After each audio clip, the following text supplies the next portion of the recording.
libreng game na naman guys na merong play to airdrop na nagaganap under po to ng Solana blockchain.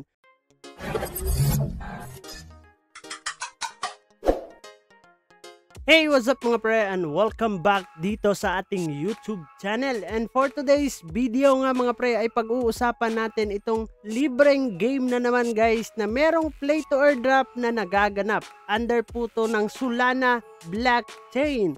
So dito nga tayo sa Guild of Heroes. So dito guys, kailangan lang po natin gumamit ng ating Googly account para makapasok tayo dito at magkaroon tayo ng account. So dito po tayo sa minigame nila para makapasok po tayo sa ngayon sa kanilang airdrop. So dito nga sa kanilang airdrop guys, participate in the GOH token airdrop. Join the exciting GOH token airdrop by collecting GOH coins. So need po natin dito ng GOH coins guys para marami po tayong makuha or makolekta dito, and then marami tayong maswap soon. Hindi ko pa nga alam kung magkano yung swap token nila ratio patungo sa GOH token galing sa ating GOH coins. So the more nga daw tayo ditong active guys, the more din tayong makakakuha ng GOH coins. And then guys, kailangan po natin dito makapag-connect ng ating wallet. Ang gagamitin po nating wallet dito is Phantom Wallet para madali na lang natin ma-swap soon sa kanilang token yung makukuha po nating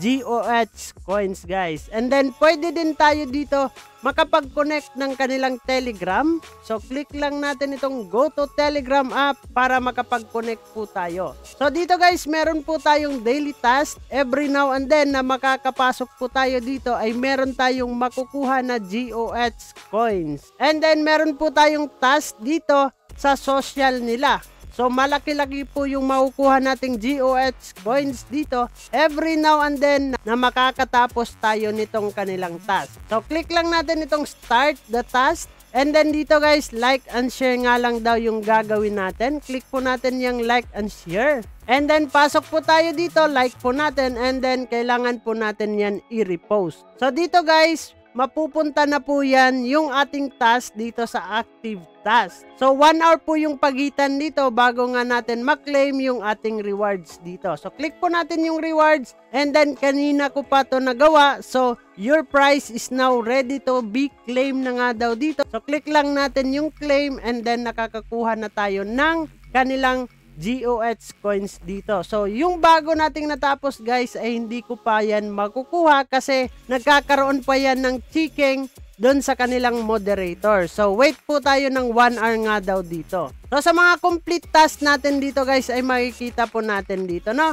And then combat earnings, meron po tayong makukuha dyan. So wala pa akong nakukuha ditong points guys dahil lang din na hindi pa nagre-reflect yung aking nagawa dito. So paano tayo maglalaro dito sa kanilang play minigame guys? Click lang po natin yung play minigame dito, and then papasok po tayo dito guys, no? Click lang natin yung play, and then matagal tayo ditong matatapos. So next time nating pagbalik dito guys ay magkakaroon po tayo ng tutorial kung paano nga ba natin ito gagawin ang kanilang game dito. Sa ngayon guys, magfo-focus muna tayo dito sa kanilang mga daily task, and then dito sa kanilang task guys, no, para makakuha nga tayo ng maraming GOH coins dito. So ilalagay ko yung aking referral link dyan sa description box para kayo naman ay makapasok dito agad guys. So ano pa yung inaantay natin? Libre na naman to guys, no? Kailangan lang po natin dito is mag-grind,